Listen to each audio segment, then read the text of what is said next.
on the BMW E23.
And that's a misfire on the BMW E23.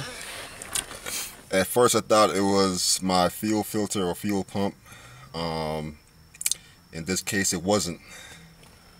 So it's my spark plug wire. I believe it's cylinder number 5. So if you ever run into a problem like this, check your spark plug wires.